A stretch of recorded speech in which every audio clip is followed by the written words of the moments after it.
I remember the first time I saw her. Not in some cinematic way. No thunderclap overhead, no lightning bolt to mark the moment. Just a Target parking lot in rural Tennessee. The kind of day where the clouds hang low and the air feels damp on your skin. I was 17, sitting in my dad's truck with the window cracked, the faint smell of cut grass mixing with hot asphalt. My dad was inside buying paper towels and allergy meds. I wasn't expecting anything. Then she appeared. She stood across the lot, tall and rigid like someone frozen mid-pose. Blonde hair falling over her shoulders. A floral dress that looked like it had been pulled from a thrift store rack 20 years ago. Its colors unnervingly bright against the gray sky. She didn't move. Not even when a cart rattled past her. She looked like she'd been placed there, like a prop that didn't belong to the scene. I glanced away, then back again, and she was still staring. Not at me exactly, but past me. I didn't know then that this woman would step into my life, into my house, and bury herself so deep in my memories that I'd never shake her out, even in sleep. My name's Eli Parker. At the time, my life had already cracked in ways I didn't know how to mend. My mom had died of ovarian cancer 2 years before, and my dad, Graham, had sunk into a silence that filled every corner of our house. He stopped laughing. Meals shrank to toast and black coffee. He hardly looked at me anymore. I couldn't blame him, not fully. We were both broken in different ways. But grief spread between us like mold. Invisible at first, then choking. Then one morning at breakfast, he broke the pattern. "We're driving to Knoxville this weekend," he said, his voice casual, eyes fixed on the toast he buttered. "Meeting someone." That someone turned out to be Anna. At first, he didn't tell me where he'd met her. Later, I found out through half-answers and hints. It was one of those strange sites where Eastern European women signed up to marry American men. It sounded like a scam, the kind of thing you'd see on a late-night documentary. But Anna was real, very real, and frighteningly fast she became part of our lives. Within 2 weeks of her arrival, her clothes filled my mother's old closet. Her chipped ceramic mugs lined the kitchen cabinets. Her perfume, sweet, sharp, overwhelming, settled into every room until the house smelled like her instead of us. She didn't smile often, but when she did, it stopped short of her eyes like she was just practicing for effect. She was 28, only 11 years older than me, Romanian with clipped functional English. She wasn't overtly cruel in the beginning, but her eyes followed me in a way that set my skin crawling, as if she was calculating, rehearsing, already knowing where the story would end. The house began to change too. Dad, who'd been hollow for so long, suddenly had energy again. He cooked. He played his records loud enough for me to hear them in my room. I even saw him dancing with her once in the kitchen, her stiff arms resting against his shoulders while he laughed, a sound I hadn't heard in years. I wanted to be happy for him, I really did. But the rules came next. No talking after 9. Keep your door closed. Always. No friends without permission. Permission that never came. Dad either didn't notice or chose not to. He was too busy pretending we were fixed, that Anna had stitched our family back together. Then things slipped further. One night after work at the movie theater, I came home to find my bedroom door locked. From the inside. She opened it slow, feigning surprise. "I checked for spiders," she said. My laptop was still warm on my desk. After that, small things started piling up. Emails opened before I'd read them. My closet rearranged. My phone's call history wiped clean. Once, at 2 in the morning, I found her in the garage, standing barefoot beside the deep freezer, lights off. When I flicked the switch, she smiled faintly. "Just missing snow. Like back home," I told Dad. He chuckled, shaking his head. "She's quirky, son. Give her time. You know, grief makes people act strange, but I knew better. This wasn't grief. It was control. I tried calling my aunt, my mom's sister, the only other family I had left. Her number had always worked. Now it didn't. When I asked Anna about it, she tilted her head. "Maybe you dial wrong," she said flatly. 2 days later, my phone's call log was erased, and then came the bruise, a purple blot under her eye one Monday morning. She wore sunglasses at breakfast, claiming she slipped in the bathroom. But I had heard her the night before, whispering fast in Romanian over the phone. I recorded it, ran the words through a translation app, and fragments surfaced. "Follow threat, husband doesn't know. Parker boy." That last phrase sliced through me like ice water. I confronted her the next evening. "Who are you talking to? Is someone threatening you?" She looked at me for a long time. Her expression unreadable, then smiled the same empty smile I'd seen in the parking lot.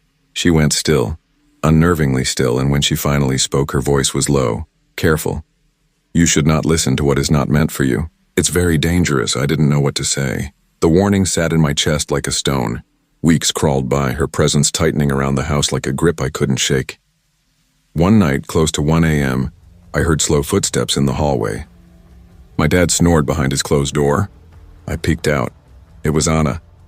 She carried one of my mom's old scarves, pale blue and frayed from years of wear. She walked into the guest room, sat on the edge of the bed, and began stroking the fabric across her lap, eyes fixed on the wall. She didn't blink. She didn't move, not even when the floor creaked under my weight. I stood there 5 whole minutes before slipping back into my room. After that, I shoved a chair against my door every night before I slept. Eventually, I did what any teenager with Wi-Fi would do. I started digging. Forums, Reddit threads, sketchy corners of the internet, immigration records, anything I could find. And then I did find something. Her name wasn't Anna, not really. It was Ana Maria Dobe, married twice before. Both husbands dead within a year of the wedding. One shot in a freak hunting accident in Oregon. The other toppled off a balcony in New Jersey. No arrests, no charges, just rumors, whispers, shadows. I brought my laptop to Dad, heart pounding. "Look," I said, shoving the screen toward him. "This isn't just she's dangerous. Both her husbands." He slammed it shut so hard it rattled the table. His voice shook, not from anger but desperation. "I love her, Eli, you hear me? She's had a hard life. She deserves a chance. We deserve a chance. We can't keep living like ghosts. We need this." I stopped trying to convince him after that. The breaking point came on a Thursday, rain hammering the roof. School was canceled. I dragged myself out of bed late, wandered into the kitchen, and found her sitting at the dining table. She didn't turn to me, just stared out the window, fingers resting still against the wood. "You dream loudly," she said suddenly. I froze. "What?" "You scream your mother's name in sleep. You miss her very much." My throat went dry. I'd never told a soul about those dreams. Not Dad, not friends, nobody. That night I pretended to sleep. At 3:12 a.m. my door creaked open. I kept my breathing steady as Anna stepped in. She stood beside my bed for 5 long minutes. Then she whispered something in Romanian, too soft to catch, and left. That was it for me. The next day I went to the police. I had no bruises, no hard evidence, nothing but gut-deep fear. They told me to keep safe, document everything. So I did. Photos, recordings, password-protected files. One morning I left for school early, then doubled back. I caught her rifling through my drawers. She didn't even look guilty, just smoothed her hair and walked past me. Later, under my mattress, I found a slip of paper in shaky handwriting. "He trusts me more. You will go soon." After that, I couldn't breathe right in my own house. The breaking point came during laundry.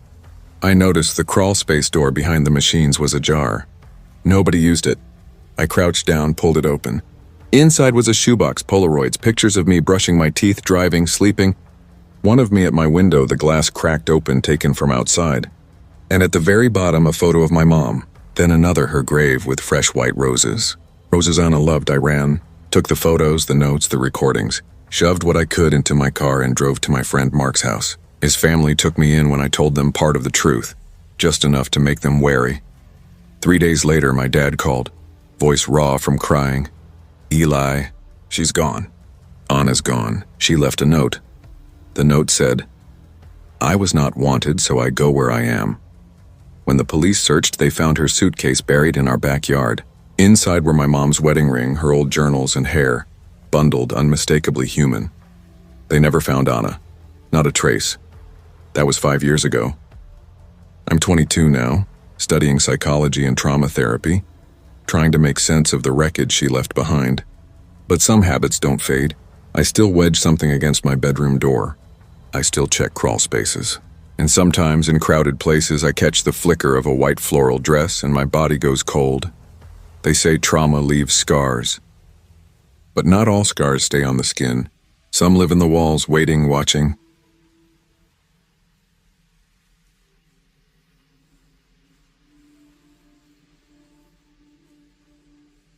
I was only 12 when my mother disappeared.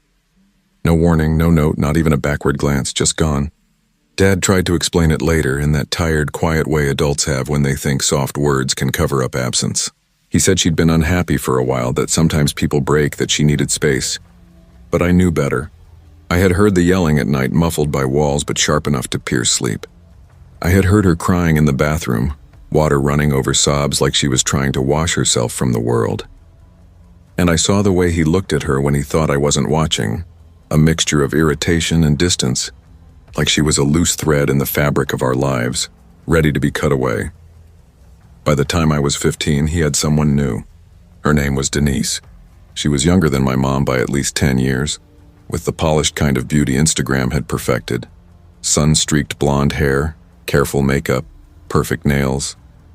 She had a nurse's uniform and a soft voice, but only when Dad was around. She moved in 3 months later, sliding into the house as if she had always belonged there. Dad used to call me his brilliant girl. He had helped me with school projects, stayed up late watching sci-fi movies, and laughed at my bad jokes. But when Denise arrived, I became inconvenient. I reminded him of a past he seemed determined to erase. He became someone quieter, someone who smiled politely when Denise complained I was acting up, even when I hadn't said a word. The house stopped feeling like home, and Denise showed her true face the moment Dad walked out the door in the mornings. "I'm not your mother, Ellie," she snapped once, scrubbing a countertop that was already spotless. "So don't look at me like I owe you anything." I never did. Another time, she pressed my favorite shirt to the laundry room floor with the heel of her boot. "I know what you're trying to do," she hissed. "Turn your daddy against me with your little pity act." When I was sick, she made everything worse. One morning, fever burning, I stumbled to the bathroom and vomited in the hallway. She forced me to clean it up with paper towels while spraying bleach so close to my face that my eyes stung. "No one wants a weak, disgusting child in their house," she had said. That word, disgusting, became her favorite. And Dad? Either he didn't see it or chose not to. One night I confronted him. "She's mean to me, Dad. She says awful things." He looked at me like I'd accused him of being a fraud. "Denise works 12-hour shifts to support us," he said. "You should be grateful. Maybe if you weren't so cold." That night I understood I was truly alone.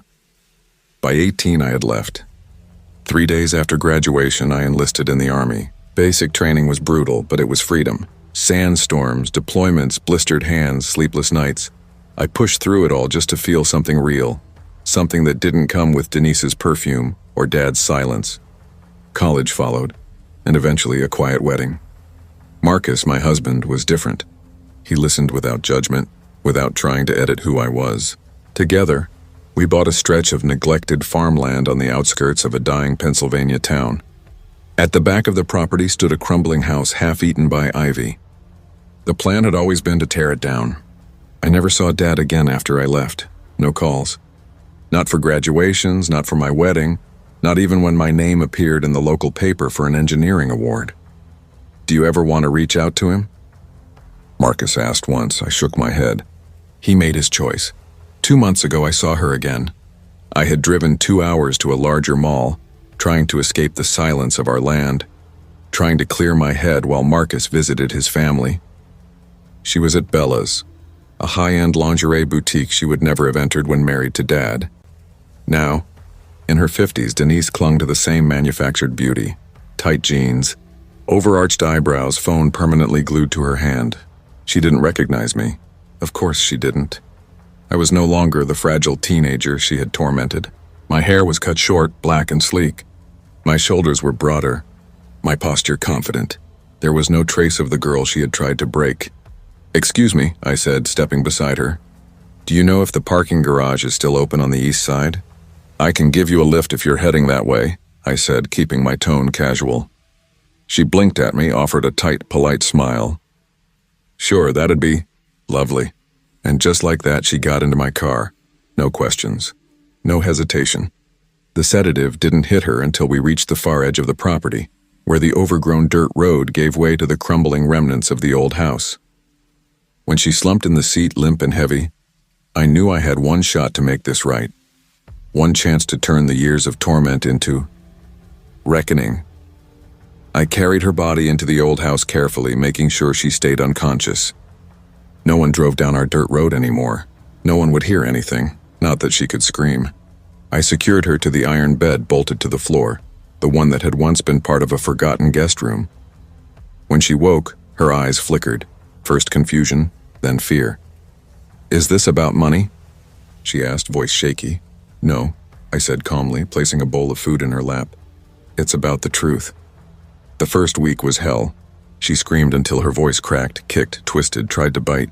But I fed her, kept her clean, kept her alive. Survival was part of the punishment. "No one's coming," I whispered one night as the shadows lengthened across the room. "My father died 2 months ago. Heart attack." Her face softened just a fraction. "He loved me." "No," I said, leaning close so she could feel the weight of my words. "He tolerated you." I fed her lard-heavy mashed potatoes drenched in syrup and salt, sometimes letting her fast for a day to break her pride. Eventually, she stopped spitting in the bowls. I made sure the world outside turned against her too. Burner accounts, social media posts, flyers stuck to town boards. "Have you seen this woman? Heartbreaker, gold digger, liar." Denise had left Tom for a younger man, taken his money, and I buried her reputation before I buried her body. Months passed. She changed. Her once glowing skin turned gray. Her fire-dimmed eyes flickered listlessly. The cruel, sharp-tongued woman who had haunted my adolescence now muttered to the ceiling. Disconnected. Broken. Sometimes she cried. Sometimes she whispered a name, Tom. By 3 months in, I brought her a mirror. I angled it beside her bed so she could see herself properly, forced to confront what she had become. She whimpered at the reflection. "Eat," I said, holding out the bowl. "Or I'll make it worse," she ate. That was the final sign. That night I sat beside her, brushing her tangled hair with careful, deliberate fingers, whispering the words she had once hurled at me when I was 12 and too scared to look in a mirror. "You're deformed." Her swollen face twitched. She looked at me, really looked at me.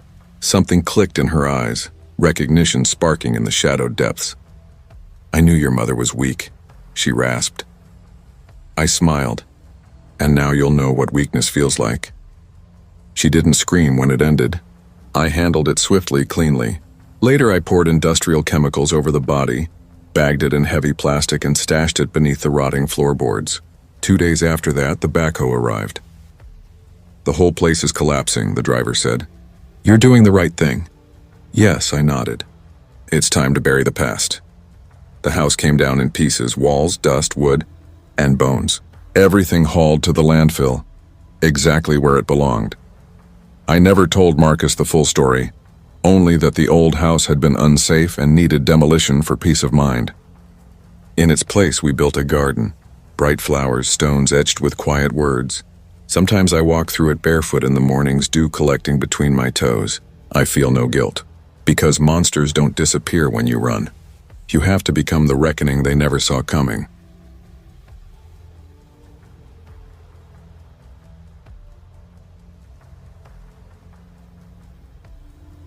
I was 13 when my father first brought her into the house, the woman who would eventually unravel everything we had left.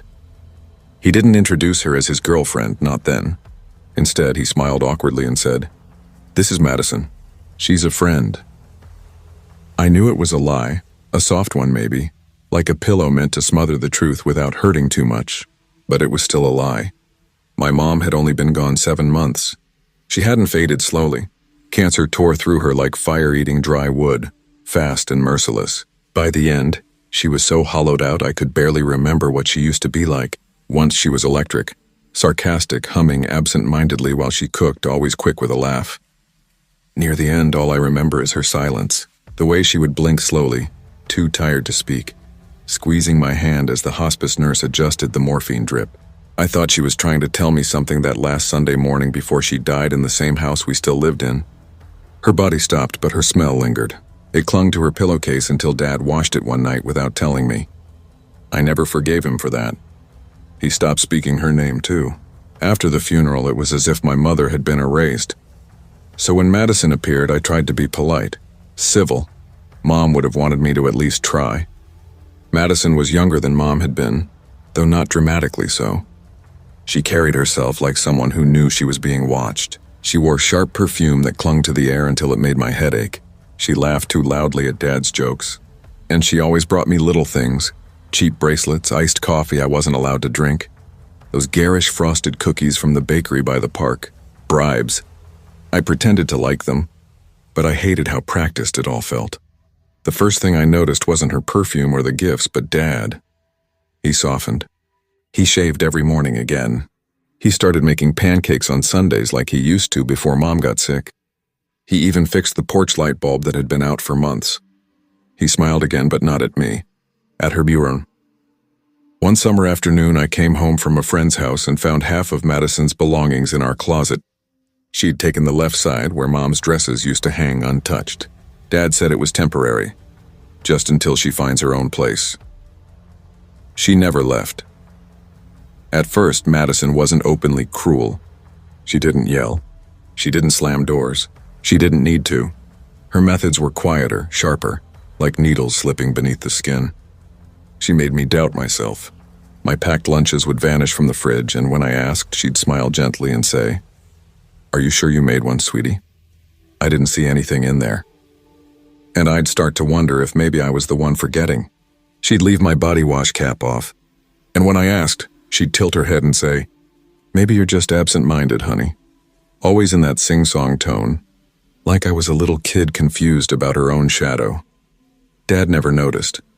She cooked for him, ironed his shirts, poured him a glass of wine the moment he came through the door. Whenever I tried to bring up how strange things felt, he'd wave me off. "She's trying, Izzy. Give her a chance." By sophomore year, Madison had keys to everything. The house, the car, even the fireproof box where we kept birth certificates. Her name started appearing on bills. She called Dad's coworkers. She answered our family friends' calls. She threaded herself into every corner of our lives until there wasn't room left for anyone else. I don't even remember the first time I saw her wearing Mom's old robe. I just remember nearly screaming when I looked up from the couch one afternoon and saw her watering the plants in it. The faded blue one Mom had wrapped herself in when she was too weak to leave bed. I told Dad it wasn't right, that she shouldn't be wearing it, but he just sighed. "It's just a robe, Izzy. Don't make a big deal out of nothing." But it wasn't nothing. The house began to change in quiet waves. New towels in the bathroom, a shiny mirror in the hallway. Then the photographs started disappearing. One by one, the frames came down. The last was the picture of Mom and me in the park, grass stuck in our hair, both of us grinning like idiots. I noticed its absence immediately. I searched the attic, the basement, every dusty box in the garage. Nothing. When I finally asked Madison directly, her answer was too casual. "Oh, that old thing? The frame broke, I think. Or maybe I boxed it up. I'll check." She never did. My sleep began to unravel. Some nights I'd wake to the sound of footsteps, slow and deliberate, stopping right outside my door. Once or twice I heard the knob rattle, just slightly, like someone was testing it. When I told Dad, he shrugged. "It's an old house, Izzy. Houses creak." But one night I saw her. I woke to a faint strip of light beneath my door. Madison was standing in the hallway, barefoot, staring at the wood as if she could see through it. I held my breath and stayed still, pretending to sleep while her shadow shifted against the crack of light. She didn't move for the longest time, just stood there, watching. I watched her shadow linger outside my door for nearly 10 minutes, unmoving, before it finally slipped away. The next morning, she was in the kitchen making me French toast, her voice bright and casual as if nothing had happened. I sat there chewing slowly, tasting eggs and cinnamon but swallowing dread. By junior year, I began staying out as much as I could. Work, friends, the library, any excuse to avoid being home after dark. Madison noticed. She started texting constantly, messages that always carried the same tone. "Where are you? You didn't say you'd be late. Your dad worries." But I knew it wasn't him sending them. It was her speaking through his name. One night I came home around 10. Dad was asleep on the couch, his mouth slightly open, the TV still flickering faint light across his face. The house smelled sharp chemical, the stinging tang of bleach. Madison stood at the counter, wiping it down with slow, deliberate strokes, her hand moving like she had all the time in the world. "Late night?" she asked, not looking at me. "I had to study," I muttered, opening the fridge for water. She smiled faintly, eyes fixed on the cloth in her hand. "You know, I worry about you. The world isn't safe for girls who wander alone. The way she said it, like it was both warning and promise, made my skin crawl. I didn't answer. I grabbed my water, walked upstairs, and that night I dragged a chair in front of my bedroom door before I slept. Senior year came, and with it, a fragile breath of freedom. College applications, acceptance letters. Suddenly the future wasn't just an escape, but something tangible. I got into Oregon State, 2 hours away. Not far, but far enough. Dad's face lit up when I told him. Madison only smiled, silent, her expression unreadable. 2 weeks before graduation, she cornered me in the hallway, her perfume heavy in the air. "You should think about deferring," she said softly. "Your father's not getting any younger." I froze. I already accepted. "He's fine." She tilted her head, lips curving in that almost kind smile. "Families stick together. That's all I'm saying." Graduation came and went. Dad took photos, pride shining faintly through his tiredness. Madison smiled through it all, never once dropping the mask. That night, the smoke alarm jolted me awake. I bolted downstairs to find the kitchen full of smoke. The microwave was sparking, flames licking up the wall. Madison stood there crying, her face streaked with tears. "I just wanted popcorn," she sobbed. The fire department called it faulty wiring, an unplugged mistake. Insurance covered the repairs, but I didn't believe it for a second. Neither, I think, did they. Madison wanted something, sympathy, chaos, an excuse to play the victim. Dad was shaken badly. After that, she started sleeping in the guest room, telling him it was just for a little while. When I finally left for college, she hugged me too tightly, her arms stiff and lingering around me. "I'll miss you. Isabel," she whispered into my hair. "You're like the daughter I never had." I didn't respond. College was bliss at first. Distance was oxygen. Calls home became fewer, shorter. Dad sounded tired when he picked up until he stopped answering altogether. Madison started texting instead. "He's resting. He's under the weather. He's been sleeping a lot." By winter break, unease clawed at me. I drove home early, unannounced. The house was dim, quiet, suffocating. Upstairs, I found Dad in bed, pale, thinner than I'd ever seen him, his words slurring when he tried to greet me. "Dad?" I whispered, panic rising in my chest. Madison hovered at the door. "It's just the flu, Isabel. He's tired, that's all." But when I checked his nightstand, my stomach dropped. Pill bottles scattered. Wrong dosages, duplicates, some nearly empty when they shouldn't have been. I turned on her, my voice shaking. "You've been giving him too much. You're making him sick." For once, she didn't deny it. Her face shifted, her smile dissolving into something flat, clinical. "He doesn't want to wake up, Isabel," she said quietly. "He misses your mother." My blood ran cold. That night, I stayed at his side, barely sleeping. In the morning, I called 911.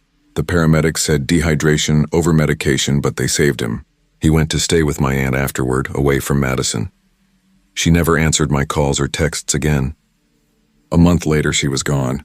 No forwarding address, no trace. Just a handwritten note left on the kitchen counter. I only ever wanted to help. But some things can't be fixed. Not even love. "Tell your father I tried." We never saw her again. Dad recovered slowly, but something in him stayed broken. He was quieter, withdrawn, a shadow of the man who used to laugh over pancakes on Sunday mornings. I never knew what else she had done to him, what she had planned. But sometimes, even now, I wake to the phantom sound of the microwave beeping, or catch the shape of a shadow outside my bedroom door. She never raised her hand against me. She never had to. Because horror doesn't always come with blood. Sometimes it comes wearing a smile.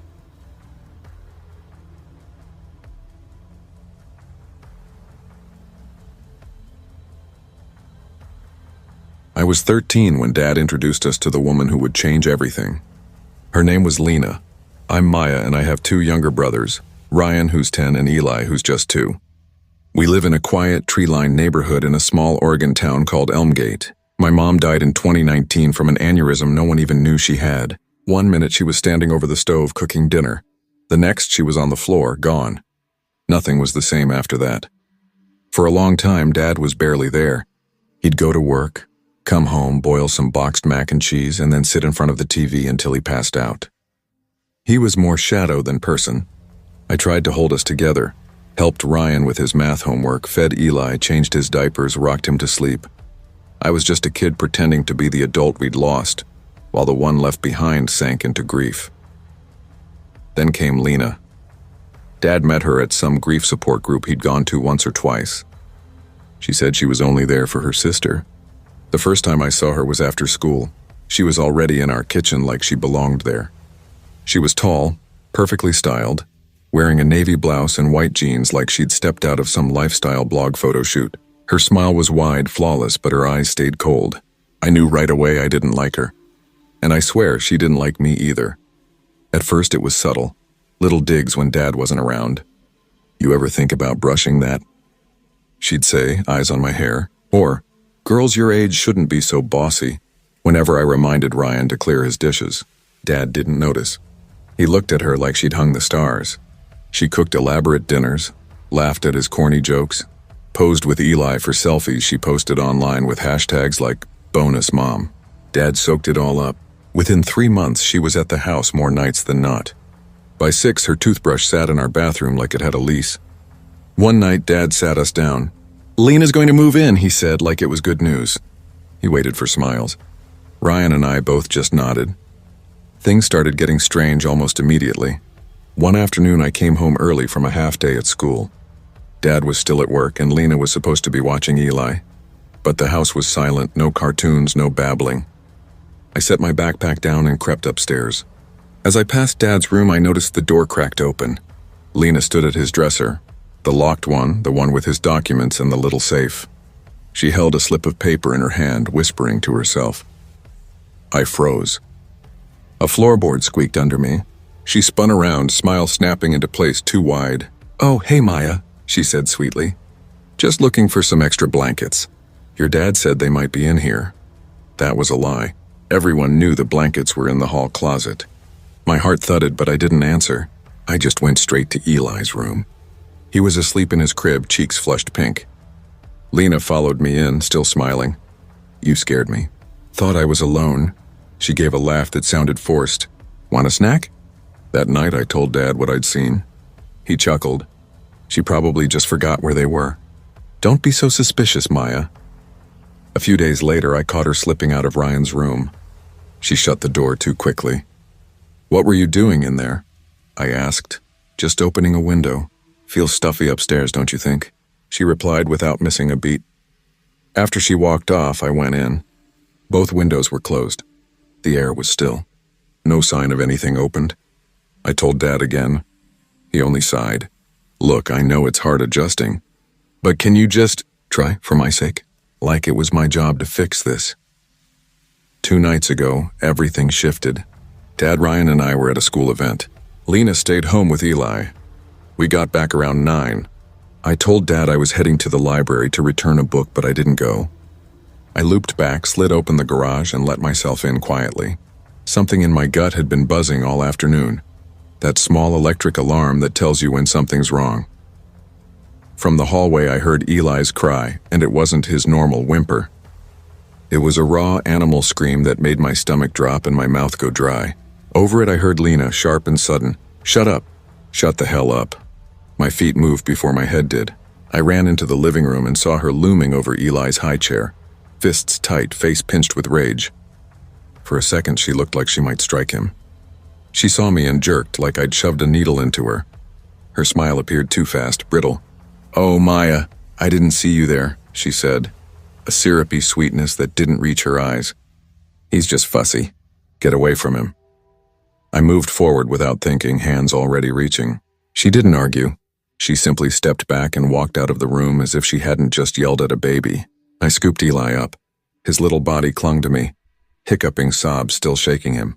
He buried his face in my shoulder and I held him until the sound of the driveway announced Dad's car. That time when I told Dad there was something wrong, he didn't laugh it off. He stood in the doorway, blinking like someone had turned on a light.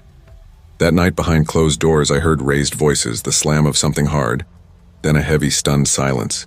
I lay awake and told myself maybe finally Dad was starting to see what I'd been seeing. At 2:30 a.m., something woke me. The house wasn't right. I blinked into darkness and there, at the foot of my door, was a shape. A woman still as a statue, watching. I sat bolt upright. The figure turned and left, the bedroom door clicking softly behind her. Heart thudding, I flung the door open. The hallway was empty, but Dad's bedroom door was closing as if pushed by an unseen hand. I didn't hesitate. I shoved the door open. Dad and Lena were in bed. Lena sat up when I burst in, hair mussed, eyes bleary. "What? I was sleeping," she lied, voice small. "I saw you." "Don't lie," I said, every word rough. Dad blinked at me, sleep heavy and confused. "Maya, you were dreaming." "It's late. Go back to bed," he mumbled, the tiredness making him gullible. Lena's face was blank for the first time. No practiced smile, no charm. Coldness lived on her features, and she watched me like she was cataloging my anger. I backed out. I didn't sleep the rest of the night. I slid a chair under my doorknob like a child building a fort. I didn't care if it looked paranoid. I wasn't paranoid for nothing. The next day, Dad told me Lena was going to stay with her sister for a while. I didn't press him. I wanted to believe he'd finally act, that things would calm, that my eyes weren't playing tricks on me. But that night, Ryan came down the hall, pale and shaking. He stood in the doorway and whispered, "She came into my room." "When?" I asked, grabbing his shoulders. "Last night," he said. "I was awake. She came and stood by my bed. She whispered something. I don't know what she said, but she just smiled." He looked like he might cry. I felt sick. The next morning, I found a small notebook tucked in the bottom of Lena's drawer, hidden under a pile of sweaters. It was a cheap spiral notebook, pages dog-eared and inked with the same sentence over and over. "She's the one who's in the way." The line repeated, neat then frantic, sometimes written like a calm note, sometimes scrawled so hard the paper tore. "She's the one who's in the way. She's the one who's in the way." The repetition had a rhythm to it, like a prayer turned into a threat. I took pictures on my phone and showed Dad. The color drained from his face. He didn't shout or make promises. He just nodded once and said, "I'll take care of it." That night she left. Bags at the door, no goodbyes, the house oddly quieter for a few hours. I wanted to believe that was final. But sometimes, late at night when the baby monitor in Eli's room crackles, I hear things that don't belong. A whisper low and soft like breath over a name, a laugh quick and clipped that echoes through the vents. Once I thought I heard a phrase muffled and too clear to be imagined. "She's in the way." I spring out of bed, blood pounding, and race to Eli's room every time. The crib is empty of other people. The nightlight paints small moons on the wall. Eli sleeps with his thumb in his mouth and the monitor only breathes. I can't prove she's still watching. Maybe she's gone and my mind fills the silence with ghosts. But I will never forget the way she looked the night she stood in Dad's room. How her smile snapped back into place after I caught her. How calm she was when she whispered at my brother. How that notebook sentence felt like a promise. I know what I saw. I know what I heard. And when a laugh like hers slips from the static on the monitor, I freeze and listen until the house answers with nothing but its own old breathing. We never saw her again. Dad recovered slowly, but something in him stayed broken. He was quieter, withdrawn, a shadow of the man who used to laugh over pancakes on Sunday mornings. I never knew what else she had done to him, what she had planned. But sometimes, even now, I wake to the phantom sound of the microwave beeping, or catch the shape of a shadow outside my bedroom door. She never raised her hand against me. She never had to, 'cause horror doesn't always come with blood. Sometimes it comes wearing a smile.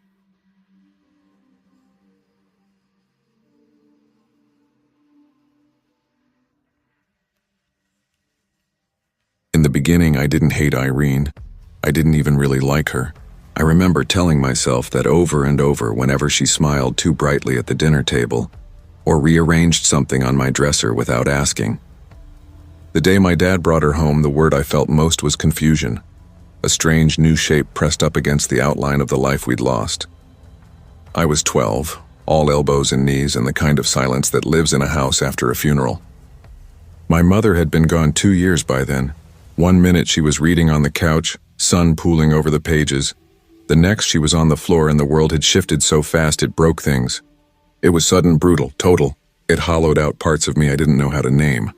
Dad, Tom, tried. He really did. For a full year he didn't bring anyone home. He cooked for us, folded my laundry wrong, cried when he thought I wasn't looking. I could see him shrinking into himself, the way grief makes people become careful with other people's feelings. Then Irene arrived with a casserole dish and a laugh that landed too loud in the kitchen. She made lasagna that first night, smiled like a woman who'd practiced warmth in a mirror and wore perfume that smelled like oranges and something sharp and chemical. She introduced herself to me like she was offering terms of a contract, polite, heavy with promise. At first, I wanted to be fair. I nodded at her questions, said thank you for the food, even laughed when she told the kindergarten story about finger paints and a child who swallowed a crayon. I tried to see her the way Dad did, as rescue, as a new beginning, but small fractures showed up quick. Hairline at first, the sort that you tell yourself will seal over. She didn't like clutter. That translated into rules. No posters on my walls, no toys on the floor, not even my framed picture of Mom could stay on the dresser. "It's depressing to stare at someone who's gone," she'd said one evening, touching the glass with a fingernail as if it were bugged. Dad looked down at his plate and said nothing. He had always wanted to keep the peace more than the problems. She didn't like screens at night. After 8 o'clock, she'd walk past my door every 20 minutes, the faint scrape of her shoes dictating time like a metronome. If she saw any light under the door, she'd open it so fast the hinges complained. Once, she took my phone for a week. "Too much blue light," she told me. "We need daylight people in this house." Dad shrugged because he believed in compromise, balance, and calm, and because he loved her maybe more than he loved confrontation. He said, "Give it time," so I did. I gave it 2 years and every ounce of patience I had. The week of the seminar is the week my memory goes sharp and then jagged. Dad's work sent him away for 5 days. A regional director in IT security. He'd been preparing for the trip for months. I had begged to stay with Marcus. His mom had always been a second parent to me, and Marcus's mother even wrote a note. Irene said no. She stood with one hand on Dad's knee, that smile turning predatory the way a cat's eyes narrow. "It's important we spend time alone," she said, her voice sugared, every syllable measured to wrap Dad around her finger. He hesitated, just a beat, mine, and then told me, "It'll be fine. You'll manage." I tried not to let the sound of his Uber pulling away be the beginning of anything terrible. I smiled, swallowed the tightness in my throat, and told myself it would be okay. She locked the front door the instant the car turned the corner and clicked the keys into her pocket. The sound of metal and fabric is something you remember. It felt like a sentence. The first night was quieter than I'd expected. I lay in my room texting Marcus, writing short, desperate messages that read like drafts. "This is fine," because it felt safer than saying the truth. Irene made dinner, microwaved broccoli and dry chicken, something she later told Dad was nutritious. I took one bite and said I wasn't hungry. "Fine," she said, all civility. "Starve." She walked away with a smile that didn't reach her eyes. Later I noticed the pantry. Everything useful locked behind a magnetic catch she installed weeks earlier. "To keep snacks from spoiling," she had said when Dad asked. She called it responsibility. I called it control. I hid granola bars under my bed like contraband and told myself it was a ridiculous form of rebellion. Wednesday night is when things turned from petty to purposeful. At about 8:30, I was lying on my bed with a show playing low on my phone, headphones stuffed in like insulation. The telling of it is small and sudden. The door slammed open, lights cutting my screen to static. "Off!" she barked, yanking the phone from my hands as if it were a live thing. What did I say about screens? Her voice was small and precise and folded into rage. "Please," I said. "Just one episode. Then I'll—" She slapped my hand away and walked out, taking the charger and the phone with her. I followed down the hall because that was what my body did when something precious was taken. It followed. "I need it," I said, voice like a broken string. She turned slowly, the room flattening around her. "It's not yours," she told me. "Your father bought it. That makes it ours. Don't follow me again." Then she shut her door and I heard the key turn. Not just her door. The hallway closet, the fridge, the pantry. All clicked locked one after the other like a machine set to reduce us to silent parts. When I realized she had closed my door behind me, it was already too late. The handle didn't move. Click. I don't remember the soft path to sleep. I remember the wake, drenched in sweat, stomach lurching like something had clenched around it and would not let go. Heat and panic made the sheets cling. I tried the door again and heard only the house breathing, the old pipes, the clock in the hall, Irene's muffled voice speaking into the phone like a script. I pressed my ear to the wood and imagined Dad on a plane, his hands folded, not knowing how a house could become a trap. I curled into myself because when the world is small, there's less for other people to reach. It wasn't physical at first in ways anyone would sign a police report for. It was the slow erosion, the constant policing of where my eyes landed, the way her silence filled rooms larger than any shout. She never hit me. She didn't need to. She knew the particular violence of attention, of rewriting the rules until the map of your days belongs to someone else. When you live under someone who rearranges light and locks food, you begin to measure your life in permissions. You learn to ask for everything, including the right to breathe. That night I lay awake and tried to count the safe things. My mother's laugh on tape in the back of my mind, Marcus's messages that came in tiny bursts of light on a neighbor's phone I had smuggled, the idea that Dad would be home in 5 days. I counted and recounted like a talisman, each repetition another small defiance. Outside, a car passed, headlights sweeping across the windows like a searchlight. Every time we lock ourselves into someone else's rules, we trade pieces of ourselves for a quieter house. I kept thinking with a thin, stubborn hope that when Dad came home, everything would snap back into place. But the sound of a key in a pocket had already taught me the truth. Some things, once closed, stay closed until someone from outside opens them again. I have type 1 diabetes. Diagnosed at 9. It's the small noises, sensor beeps, pump whirs, and my dad watching those numbers like a second heartbeat. Irene never asked. She called it drama. That night the sensor had come loose. I reached for the backup in my nightstand, spares, glucose tabs, and it was gone. My pump was gone. Panic tightened my chest. I pounded on her door. Irene, I need my pump. Please, I haven't eaten. I'm going low. Silence. My hands shook. The world tilted. I banged until my knuckles ached. No answer. The window was nailed shut. I slid down the door, trying to breathe. Footsteps came. She opened the door, holding my pump like a prize. Now you're ready to behave, she said. I'm not joking. Please, My voice frayed. She tossed the pump at my knees. Next time, ask nicely, she said. Her voice was cold as stone. Friday, I hardly moved. At dinner, she said, if you think your little episode will get my husband to leave me, you're wrong. I've buried worse than you. She said it like a fact. I didn't know what she meant, but her face had a flatness that felt dangerous. I slept with the pump under my pillow. Saturday at 9, the power went out. I watched Irene go to the basement with a flashlight. She flipped switches. Wi-Fi in the landline died. My phone, still with her, stayed dark. The house shut down with her. I stayed awake. Sunday morning, she brought eggs, toast, orange juice, and watched me. What's in it? I asked. Love, she said, smiling without warmth. I shoved the tray to the floor. She didn't react. Monday, my dad came home. I ran to him and clung so tight he laughed, half crying. What happened? He asked, bewildered. Irene stood behind him and said, everything went perfectly. I had evidence, locked doors, hidden food, missing insulin. I wanted to tell him. I didn't.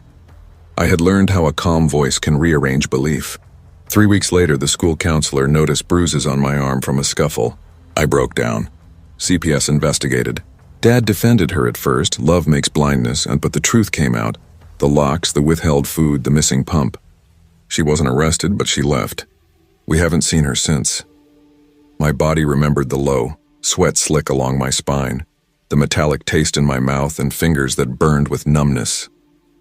I started hiding a glucose tab in my sock, a furtive safety. Telling the school counselor felt like ripping a bandage off, but I did it. Marcus sat outside with a sandwich and a steady patience that steadied me. Dad came to meetings, face pale and guilty.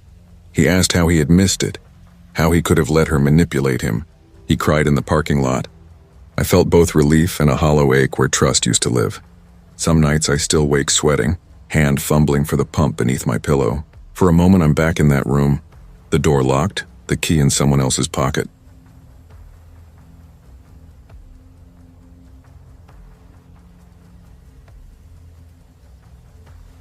I I never imagined marriage would carry so many small, patient shadows. When I met David, he was the kind of man who moved like he'd learned to be careful. Warm, reserved, quietly clever. The sort who listened for the right place to step into a conversation instead of barging in.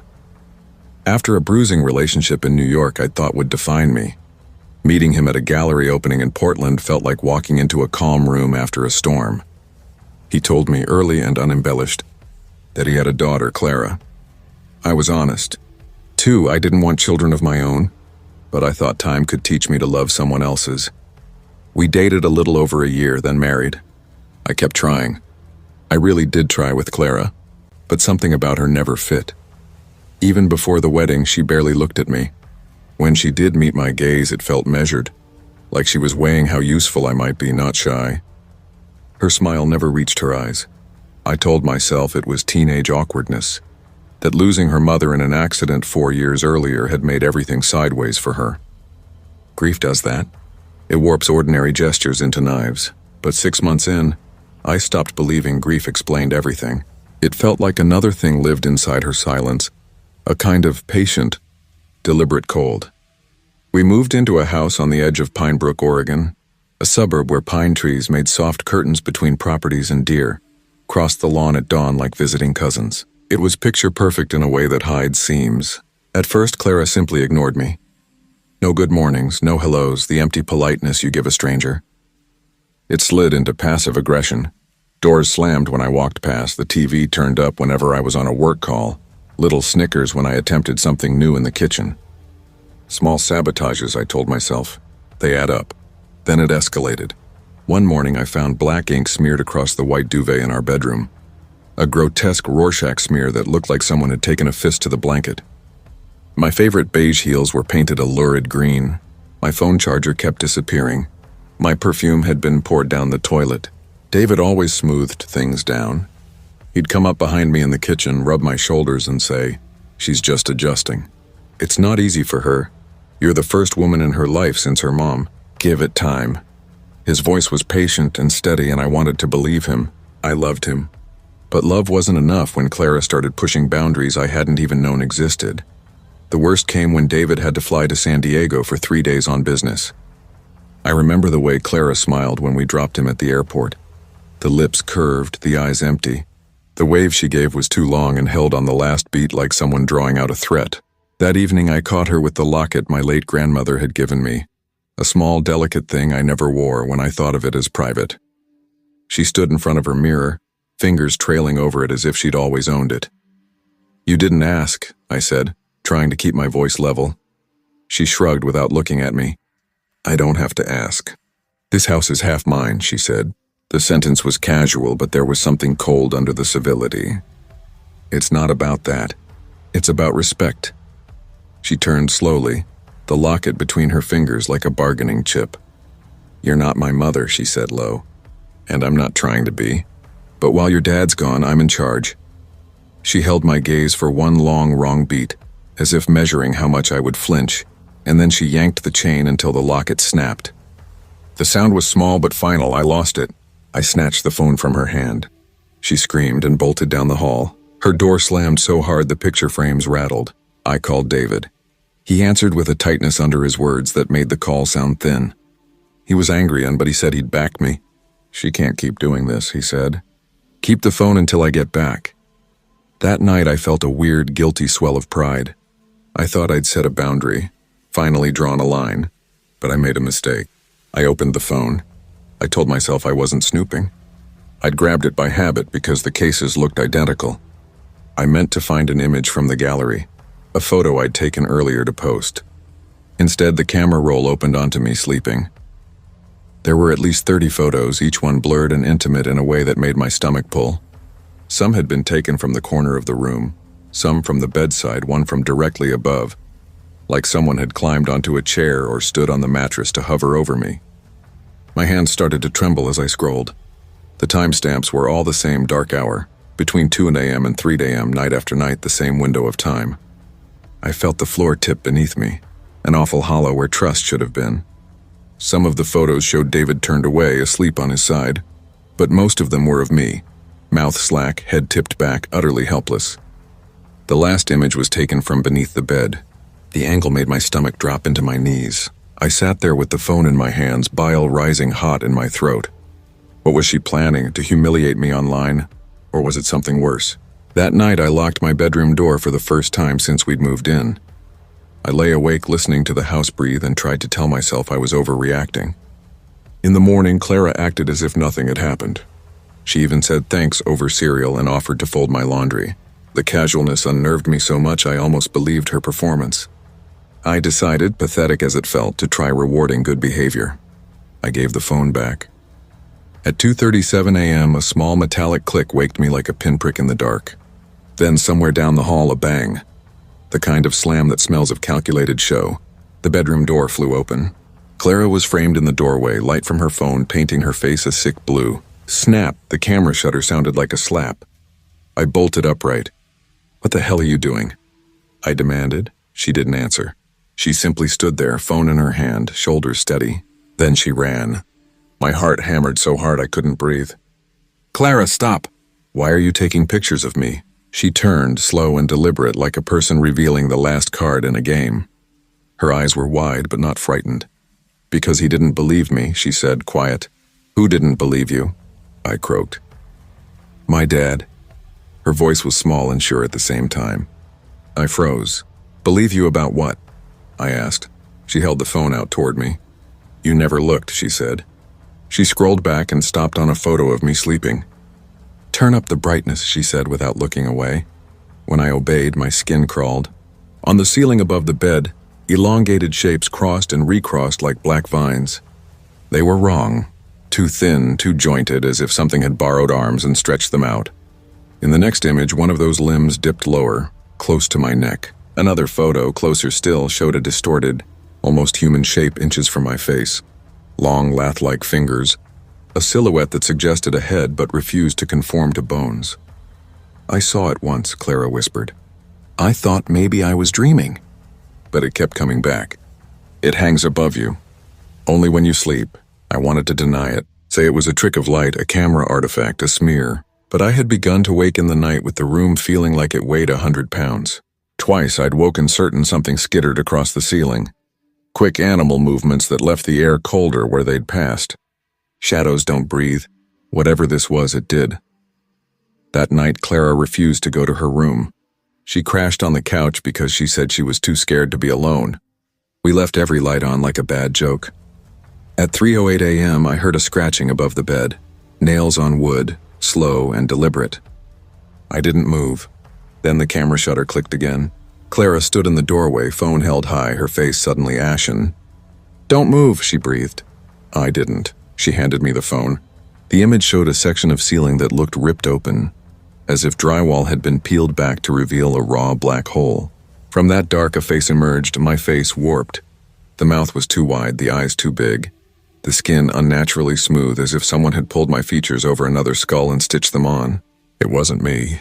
It was wearing me. I fainted. David came home the next morning. I held the phone out and showed him what we'd found. He refused to look. "I don't know what you're trying to prove, Isabel," he said, voice clipped. "She's a child. You're the adult. This has to stop." "Do you think I'm making this up?" I demanded. He shook his head like we were having different conversations. "This house has been tense for months. Maybe you're not ready for all of this," he said, as if my fear were an emotional irresponsibility. Betrayal sat heavier on me than any terror. That night I packed a bag. Clara followed me to the door. She stopped me with a small, broken apology. "I'm sorry," she said. Before I left, I asked quietly, "Clara, was it always there?" "Before I moved in." She hesitated for a long breath, then whispered, "No." "What changed?" I pressed. Her eyes filled. "It came after you. I moved into a rental in the city. I left the necklace, the house, even David. I tried to convince myself distance would unmake what had happened, that a new apartment and new locks would be a cure. But the fear came with me. I started waking up every night at 3 like a clock I hadn't wound. And last night, when I unlocked my phone, there was a new photo in the gallery. Me, asleep, taken from above. The face peering down at me wore my smile. But it was wrong, softer and wider, and absolutely not mine.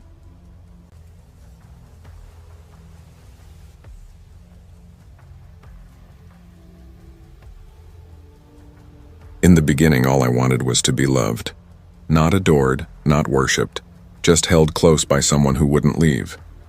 My home wasn't broken. It was pulverized, splintered beyond repair, like walking barefoot across glass so sharp it cuts you again and again, long after you've swept the shards away. My mother died when I was 6. The coroner's report said car accident, rain-slick road, but the neighbors lowered their voices when they said she'd turned the wheel on purpose. I never knew which story hurt more. After that, my father and I coexisted. He wasn't cruel, not in the obvious ways. He kept food in the fridge, made sure the heat worked in the winter. But he looked at me like I was some foreign language he'd never studied. When I cried, he would shift, restless, waiting for the tears to stop so he could go back to his chair. He worked long hours at the fabrication plant in South Carolina, came home smelling like metal and sweat, collapsed in front of football. I didn't hate him for it. I just felt invisible. That's why I noticed her so quickly. Evelyn Marks, a nurse who'd been at the hospital when Dad had a mild heart scare. She had auburn hair that caught the light like fire, and a voice that wrapped around you like a blanket you didn't know you needed. I was 11 when I first saw her, and I thought she looked like someone who belonged in a perfume commercial. Elegant, untouchable, safe. 9 months later, she was unpacking boxes in our living room. That first night, she carried with her a single silver-framed photo of a baby girl. She set it on the mantel like it had always been there. "That's my daughter, Gracie," she told me softly as we unwrapped dishes together. She was 3 when she passed. A seizure. Complications. She was my whole world. Her voice broke just slightly, and then she looked at me in a way no one ever had. "You remind me of her so much." For the first time in years, I felt seen. Honored, even. Evelyn braided my hair before school, packed my lunch with sticky notes scribbled in her careful handwriting. "My smart girl. Smile today, beautiful." I smiled because she asked me to. I smiled even when Dad withdrew further, handing her all the pieces of parenting he didn't know how to hold. I smiled when my old toys disappeared, replaced with clothes and dolls Evelyn picked out for me. And I kept smiling when she began to call me Gracie instead of Lena. "Just slips out, sweetie," she'd laugh, brushing it off. Habit, I never corrected her. I was too afraid of losing her warmth. But around my 13th birthday, something shifted. Evelyn held up a pale yellow sundress she'd bought me. "Gracie would have loved this," she murmured, eyes distant. "You'll look just like her." I stared at the dress. "I don't like yellow," I whispered almost to myself. For the briefest moment, her smile cracked. Then she stretched it too wide, too bright. "But yellow is your favorite color." I didn't argue. I wore it. By 15, her control was absolute. She chose my clothes, my music, even how I styled my hair. She never raised her voice, never threatened. She corrected softly, persistently, until my own preferences felt like mistakes. She spoke to my teachers, her voice full of worry. "Lena struggles with identity grounding," she told them. "She needs structure, routine." They nodded. Why wouldn't they believe her? She was gentle, devoted, endlessly kind. I never went to sleepovers, never had a phone. Even the family laptop was locked down. My father wasn't there to notice. He died of a heart attack a year into their marriage. Evelyn cried rivers at the funeral, clutching my hand, telling everyone she'd lost her soulmate. Then she dried her eyes and marched on, steady as ever. She petitioned for full guardianship of me, and with no other family to claim me, the court handed me over. The house changed after that. My bedroom walls were painted pale pink. My posters vanished. She swapped my bed for a daybed covered in ruffled pillows. Plush toys multiplied across every shelf, every corner. On my nightstand, she placed 2 pictures side by side, one of Gracie and one of me, smiling, blurred, out of focus. Evelyn brushed my hair one evening, whispering, "You two look like twins. It's fate." By 17, I knew something was very wrong. I found an old photo album in the attic, tucked beneath a box of winter coats. It was filled with pictures of Gracie, but every single photo had her face carefully scratched out. Not violently, not in anger, methodically, as if someone wanted to erase her piece by piece and leave the space open for someone else. At the back was a folder of documents. I pulled out one, my hands shaking. Name change application.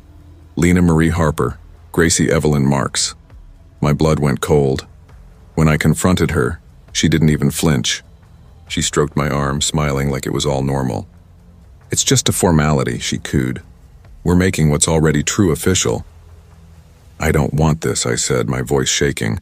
Her expression softened into something patient, maternal, terrifying. "That's not your decision, Gracie." I ran that night barefoot, pajamas soaked with dew, heart hammering. I made it halfway down the road before she caught me. Her grip on my arm was iron. "Don't be foolish, Gracie," she said, pulling me back. "It's just the trauma talking," I screamed. I cried. I bit her hand until I tasted blood. She slapped me, just once, hard enough that I saw stars. After that, she changed tactics. Doctors prescribed me pills I didn't need because she told them I had manic episodes. School became impossible. She withdrew me, claimed homeschooling would help. My world shrank to the walls of her making, pink and suffocating. And every night, when she brushed my hair and whispered, "Good night, Gracie," I wondered if Lena still existed at all, or if I had already been erased. She kept me trapped in that pink room, the walls closing in like they were painted over my skin. She dressed me in soft cotton dresses that itched with humiliation, fed me on a schedule so precise I could hear the ticking of each hour in my bones, watched me constantly as if I were a fragile specimen she couldn't risk losing. Sometimes I thought about dying, not because I wanted to stop existing, but because I couldn't see another way out. Death at least felt like an escape Evelyn couldn't bar the door against. But then my body betrayed me. I got sick. A viral infection tore through me and left me frail, trembling. I dropped weight. My hands shook when I tried to hold a spoon. My legs gave out walking across the hospital room. I thought it was the worst thing that could happen, but Evelyn was radiant, glowing with a sick joy. She stroked my hair as I shivered in the hospital bed and whispered, "I'll take care of you. My baby's back." When I returned home, my room was unrecognizable. The bed was gone, replaced by something that looked like a hospital crib. High rails padded in pastel fabric so I couldn't climb out. My closet no longer held dresses. It was filled with onesies patterned with ducks and clouds. Little booties lined neatly on the shelves. The bathroom door was padlocked. Evelyn insisted on everything, feeding me, bathing me, dressing me, brushing my teeth. She spooned thick formula into my mouth, cooing, "Just until you're better. Let mommy help." I wasn't Lena anymore. I wasn't even her daughter. I was her project, her obsession, her second chance at Gracie. One morning, while she thought I was asleep, I heard her on the phone in the kitchen. Her voice was calm, professional, almost cheerful. "No, the guardianship is still active," she said. "She's not legally competent. The doctor signed off on it." That was the moment I understood. She was never going to let me go. Ever. I tried everything. I slipped notes into the mailbox. I wrote help in soap on the window, praying someone might look up. Once I crawled across the living room, dragging my weak body to the back door. I screamed until my throat burned, until a neighbor peeked over the fence. Evelyn came out smiling. The perfect nurse, the perfect guardian.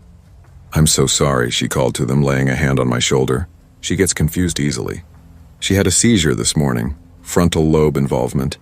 She says strange things." The neighbor nodded, uneasy, but they believed her. They always did. Everyone believed her. The breaking point came one night when she sat by the crib stroking my hair. Her voice was soft, lullaby sweet.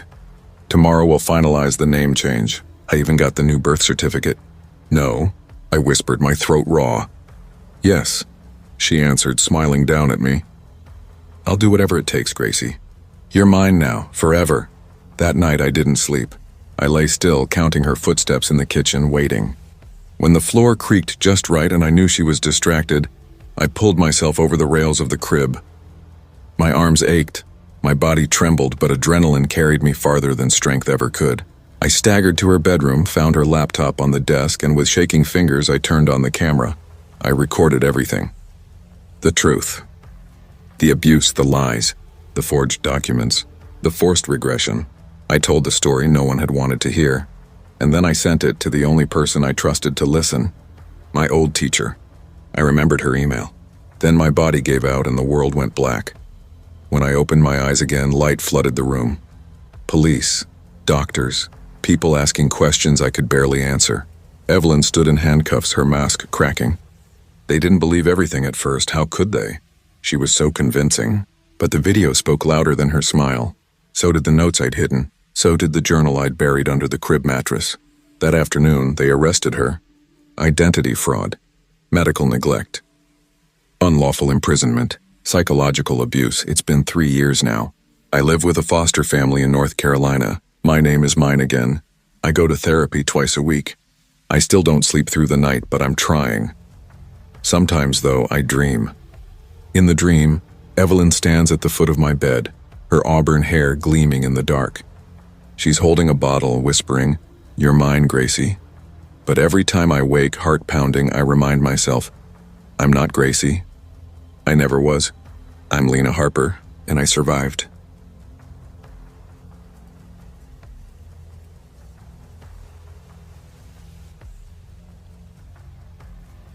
I never wanted a second mother. When my real mom died, it wasn't sudden. Cancer doesn't sneak. It lingers, gnaws, and gives you just enough time to say goodbye without ever preparing you for the wreckage it leaves behind. I was 13, old enough to grasp what death was, but too young to know how to carry it without collapsing under the weight. My dad, Richard Kimball, barely spoke during that year. He dealt with it the way men of his generation thought they were supposed to, by fixing things that weren't broken, burying himself in work, and falling asleep in front of the TV with a half-empty beer on the table. We had been close before Mom got sick, but grief rewires people in strange, cruel ways. He retreated, and I didn't know how to reach him. Our house outside Denver, 2 modest stories, creaking stairs, and an attic nobody touched, turned into a tomb after she was gone. Silence wasn't silence anymore. It was sharp, almost predatory. It chewed into every corner of life. Meals were eaten in quiet. Holidays blurred past without decoration. The world outside kept spinning, but inside our walls it still smelled faintly of antiseptic and wilted flowers, like her hospital room had followed us home. It took Dad about a year to start dating again. I wasn't surprised, though. I acted like I was. Her name was Lydia. She said she was a widow too. Apparently is the word I use now, because later I learned that so much of what she told us never really fit together. She was tall, with sharp cheekbones and glossy shoulder-length brown hair, always dressed just right, always smiling even when smiling made no sense. Her warmth felt like a performance. Lines rehearsed too many times, delivered with the wrong pauses. Dad said they met at a grief counseling group, one of the rare ones he actually showed up to. She must have stood out. I remember the night he introduced us. They stood awkwardly in the living room, side by side, while I sank into the couch cushions. She carried a cherry pie, store-bought, though she swore it was homemade. Dad gave me this look as if he expected me to leap up and hug her. I said hi and went upstairs. That was it. For a while, I convinced myself that my unease was about protecting Mom's memory, that no one could ever replace her. But deep down, even then, I knew it wasn't just grief. There was something wrong, something I couldn't name, but felt in my gut like a stone dropping whenever Lydia was around. They married within 5 months. She moved in a week later. That's when the house really began to change. The first thing she did was strip it of Mom. Every photo, gone. The wedding pictures, the beach snapshots, even the Polaroid of her holding me as a baby that had sat on Dad's nightstand for as long as I could remember. In their place, bland canvas prints and framed quotes like "Live, laugh, love." Within days, our home was unrecognizable. I thought a fresh start would be good for everyone, Lydia told me one afternoon, catching me staring at the empty walls. "You could have asked," I muttered. "Sweetheart," she said, smiling too wide, her voice sticky sweet. "Sometimes it's better to just do." She cooked every night, even though I preferred making my own meals. Dad at first thought it was sweet. "She's just trying to take care of us," he said once, almost defensive. "She wants us to be a family." I didn't argue. What I really thought was, this isn't a family. This is a performance, and I don't want a ticket.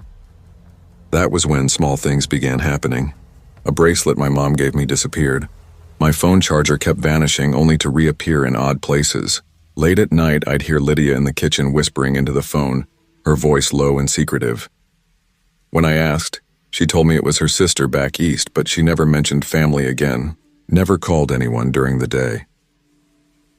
The guest room upstairs, the one that had been Mom's craft space, became locked, always. Lydia called it her meditation room. Dad didn't question it, but one night I caught her slipping out, holding something folded in plastic. Clothing, maybe. When she saw me, she startled, then forced a smile too quickly. "Couldn't sleep," she said. "Just organizing." I nodded, but I didn't buy it. Around the 3-month mark, I started keeping a journal, not because I wanted to, but because I felt like if I didn't document things, I'd lose my grip. Every time something strange happened, I wrote it down. January 6th. She was in my room when I got out of the shower. Said she was checking the smoke detector. January 10th. Found one of Mom's photos ripped to pieces in the trash. No one else home. January 12th.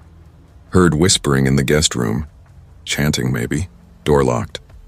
I never showed Dad. He was too far gone, too wrapped in her vines to notice the way they were tightening. Lydia clung to his grief like ivy clings to a dying tree, and he didn't want to be uprooted again. At night, I'd hear them murmuring on the couch together, the laugh track of some old sitcom filling the silence between their bodies pressed close. I stayed upstairs with headphones on, music cranked loud, trying to pretend I wasn't the only one awake in the house. Then came the sleepwalking, or at least that's what she called it. It was around 3 in the morning when I woke to find her in my doorway. Just standing there. Not moving, not speaking. Her nightgown was thin, hanging loose on her body like a curtain caught in a draft, though the air was still. Her eyes were wide open. "Lydia," I whispered. She didn't respond. "Lydia." "What are you doing?" Silence. No blink, no twitch. Just her gaze cutting through the dark. My throat went dry. I grabbed my phone and flicked on the flashlight. The light hit her face, too pale, too blank. She blinked once, slowly, then turned and drifted down the hall without a word. The next morning, she laughed it off over toast, as if I'd been the one acting strange. "Oh my God," she giggled, buttering her bread. "I used to sleepwalk all the time when I was little. Isn't that embarrassing?" I didn't laugh. Neither did Dad, but like always, he said nothing. By March, the house didn't feel like mine anymore. I spent more nights at my friend Ashley's place than my own. Her parents were kind and didn't pry, but Ashley saw through me. "She's weird," Ashley said one night as we sprawled on her floor. "Polished bottles between us. She's dangerous," I muttered. "Then why don't you tell your dad?" "Because he's blind. She's got him wrapped around her bony little finger." Ashley hesitated, brush hovering over her nail. "You ever think she, I don't know, might have done something to her last husband?" I looked at her. "I mean, she's too perfect." "Creepy perfect," I didn't answer. I just nodded. The breaking point came a week before school let out. I came home early from class with a stomachache. The house was quiet, too quiet. I figured I was alone. But the guest room door was open, wide open. The smell hit first, rot, like spoiled meat left in the sun, mixed with damp mold. I gagged, covered my mouth, and stepped closer. The room was dark, windows swallowed by thick black curtains. Inside, the walls were plastered with newspaper clippings, some brittle and yellowed, others fresh. Every single one about missing women. At the center stood a table with half-burned candles, a framed photo of my mom charred at the edges, and a glass jar filled with hair. My mother's hair, I knew it instantly. My stomach lurched. Symbols were scrawled on the floor, jagged runes drawn in black and red chalk. In the corner sat a small wooden box. I staggered backward, straight into her. Lydia stood behind me, silent, her face inches from mine. Her eyes were wide and unblinking. No smile this time. "You shouldn't have seen that," she whispered. My throat tightened. "Where did you get that photo?" "She talks to me," Lydia said softly. "Your mother." At first it was just dreams, but then she told me what she wanted. I ran. I didn't look back. The police came that night. I stayed at Ashley's while they investigated. Lydia was gone by the time they arrived. No phone, no car, no note, just gone. What they found in that room left even the detectives shaken. The wooden box held bones, human bones. The hair wasn't just my mother's. It belonged to multiple women. The clippings covered cold cases across 3 states. One article from Missouri carried her photo, but the name beneath it wasn't Lydia. They never found her. Dad was shattered. I wanted to scream, "I told you so." But when I saw him breaking, all I could do was sit beside him as he whispered over and over, "I didn't know. I didn't know." We sold the house a month later. That was 4 years ago. Now I live in Seattle, studying criminology.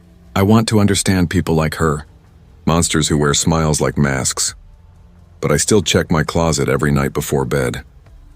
Because sometimes in dreams she's there again, in the doorway, smiling, waiting.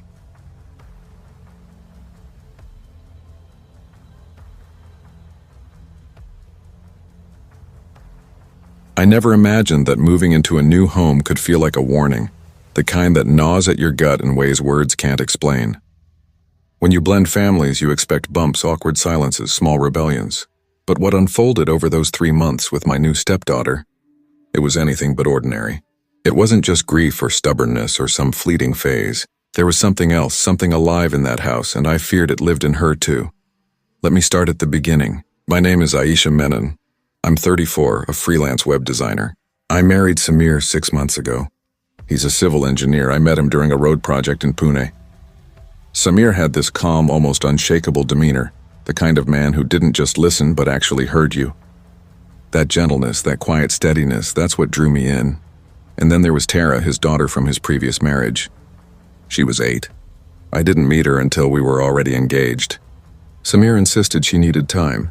Her mother had passed unexpectedly the year before, and he wanted to be careful introducing anyone new.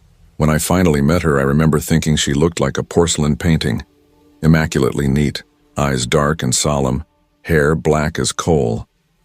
She was polite, even sweet, but silent. Too silent, maybe. I mistook her quiet for shyness. I know better now. We moved into a bungalow on the outskirts of Lonavala, perched near the wooded hills. It was Samir's idea. He wanted a peaceful environment for Tara. The house was charming. High ceilings, winding staircases, old teak doors that smelled faintly of varnish and time. I loved it. The first few weeks were uneventful. Tara would wake, eat, attend online classes, then retreat to her room for hours. No TV, no outdoor play. Her only obsession was dolls, dozens of them, crammed in corners, perched on windowsills, even dangling by strings from the ceiling like some macabre mobile. One night, while unpacking, I discovered an old wooden chest in the attic. Curiosity won over caution. Inside were a dozen vintage dolls, dusty, chipped, some missing limbs. A chill ran down my spine. Yet when Tara saw them, her face lit up in a way I hadn't seen before. "These were mine," she whispered, almost reverently. I didn't protest. Samir dismissed it. "She's been through so much," he said. "If these make her feel safe, let her." But I didn't feel safe. The first unsettling incident was subtle. I was alone one morning. Samir at work, Tara at school, finishing dishes when I heard a soft, childlike humming from upstairs. I paused, certain it was the wind at first. Then I realized the sound came from her room. "Tara?" I called. Silence. I walked up the stairs and opened her door. Empty. But the dolls, those damn dolls, had moved. They were no longer clumped by the window.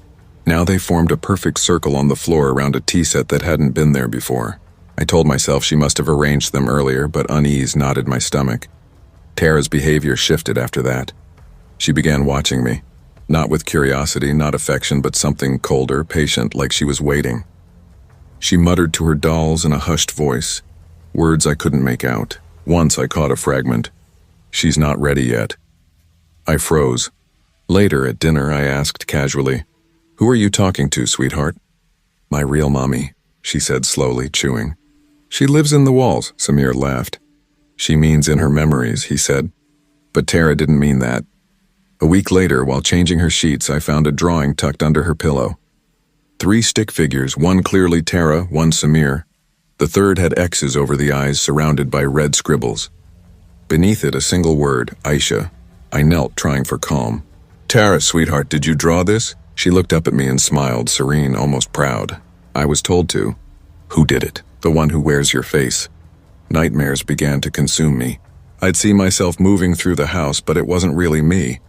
It was a twisted version, grinning in a way that made my stomach churn, hollow eyes, skin stitched together as though sewn from scraps. It would appear at the foot of Tara's bed, brushing her hair while she whispered, "Make her go away." I started locking our bedroom door at night. Samir noticed my distress, but he was stretched thin with work, guilt shadowing him. "You're just adjusting," he said one evening. "Tara's processing a lot. It'll get better." It didn't. One afternoon, while cleaning Tara's room, I discovered a doll I hadn't seen before. Miniature, a perfect copy of me, same clothes, same hair, but its face was charred, half melted. Its hands smeared red like paint or blood. That night, scratching sounds woke me, not from outside, but inside the walls. Faint at first, then louder, like countless tiny nails dragged along plaster. I shook Samir awake. "Do you hear that?" "Groggy," he murmured. "Hear what?" The moment he spoke, the noise stopped. I began documenting everything. The drawings, the dolls, the whispers, the furniture that seemed to shift when I wasn't looking. Samir grew frustrated. "Aisha, I think you're not well," he said. "You think I'm making this up? I think you're overwhelmed. I think she's possessed." Saying it out loud made me shiver. I knew how insane it sounded. But Tara wasn't just a grieving girl. Something was inhabiting her, feeding on her, using her. That night, Samir slept on the couch. 2 nights later, he left for a 3-day site inspection in Nashik. I begged him not to go. He kissed my forehead. "She's just a child," he said. No, she wasn't. The house was unnervingly silent without him. I made dinner, called Tara, no answer. Upstairs, I found her sitting cross-legged on the floor. Dolls encircled her, one in her lap, the miniature me. "Tara, dinner," I called. She didn't move. Slowly, she turned her head. Her eyes completely black, glossy, full like ink. "She's almost ready," she whispered. "Just need the rest of your face." I ran, slamming the bedroom door, heart hammering. I tried calling Samir, no signal. The lights flickered, then went out. Darkness swallowed the room. I pressed myself against the door, tears streaming, when a soft voice drifted from beneath it. "Mommy, it's tea time," I screamed. Something scraped the wood, slow, deliberate carving letters. I flicked on the flashlight. CTAY was etched into the door. Then the smell hit me, burnt hair, raw meat. I opened the closet. My clothes were gone. In their place, dozens of stitched-together doll limbs hung from hangers, swaying slightly as if breathing. I don't remember falling asleep. Dawn brought silence. Sunlight peeked through the curtains. Birds chirped. Had it all been a hallucination? Cautiously, I moved toward Tara's room. She sat in bed, blankets pulled to her chin. The dolls were gone. "I'm sorry," she whispered. "For what?" "She was using me." "But she likes you now." "Who?" Tara smiled, looking up. Behind her, the mirror rippled like water. My reflection blinked, but I hadn't. That was 3 weeks ago. Samir returned to a quiet house. Tara was cheerful. I was calm. Everything cleaned, no drawings, no dolls. I told him I was fine, just needed rest. He believed me, but I know the truth. I watch myself in the mirror sometimes. I don't move, but my reflection does. And when I close my eyes at night, I hear that sweet small voice whisper, "It's tea time, Mommy." And I answer quietly, "I know."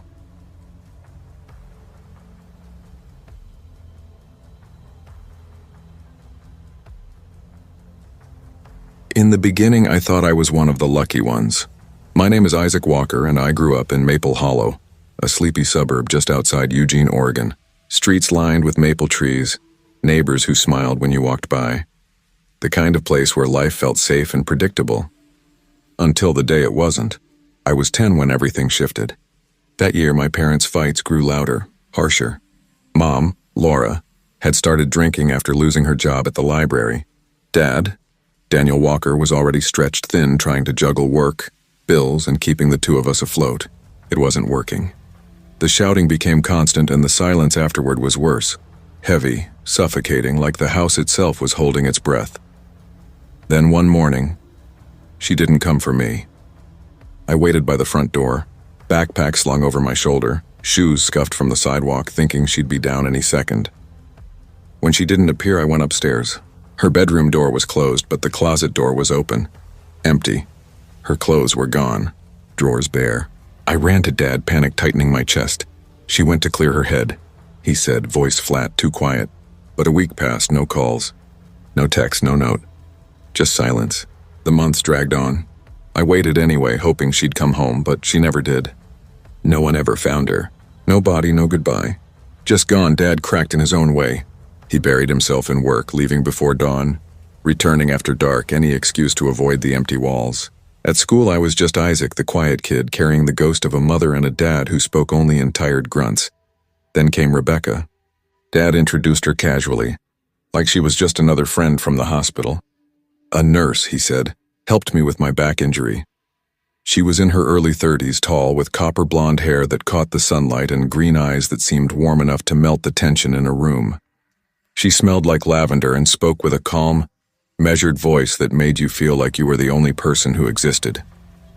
At first, she came for dinner, then she stayed overnight. Eventually, she moved in. I didn't mind. Honestly, I was lonely, and Rebecca seemed perfect. The house smelled like cookies again, like it used to before everything fell apart. She left little notes in my lunchbox, sat with me when I was sick, framed my drawings and hung them on the fridge. Without realizing it, I started calling her Mom. For the first time in years, I felt like we were a family again. I wish I could say it stayed that way. The first sign something was wrong came when I was almost 15. It started subtly. Headaches at first, then dizziness. Waking up felt impossible, like my body hadn't slept at all. I lost weight, muscles ached constantly. My doctor ran tests, but everything came back inconclusive. Probably stress. Maybe a lingering virus, he said, scribbling in my chart. Rebecca was there, endlessly attentive. Every night she sat by my bed, tea in hand. Vitamins lined up like a careful little army. Just a phase, she said, brushing back my hair, smiling. You'll be strong again soon. But the sicker I got, the tighter her grip became. She monitored what I ate, preparing every meal herself. Breakfasts were special smoothies, green bitter. The taste like wet grass, but she insisted they were detox blends to flush out whatever infection I had. Then came the syringes. One night, lying under my blankets, muscles trembling, she entered with a leather medical kit I'd seen her carry from the hospital. "I've got something that'll make you feel better," she said softly, smiling. She pulled a syringe from the case, pale blue liquid inside. My heart slammed in my chest. My hands shook. What is that?" I whispered, voice small. "Just a little help," she said, stepping closer, her green eyes bright and unblinking. "Trust me, Isaac, you'll feel amazing." I wanted to run, to scream, but my body felt weak, too tired to move. That night I realized the family I thought I had found wasn't saving me. It was something else entirely. Something controlling, something waiting, and I had no idea how deep it would go. "What is that?" I asked, voice barely above a whisper, my stomach nodding. "Just a little tonic," she said, tilting her head, copper hair catching the dim light. "I used to give it to patients back in the ICU. Think of it like a vitamin shot." Something in the way she said it crawled along my spine. It wasn't her words. It was the way she meant them, like she held some authority no one else could question.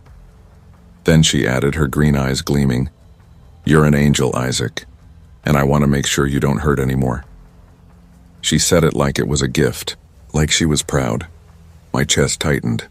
I sat up, uneasy, heart hammering. I don't think I need that. Really, I'm okay."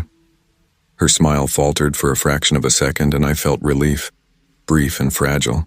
"You're just scared," she murmured, stepping closer, soft voice sliding against me like silk.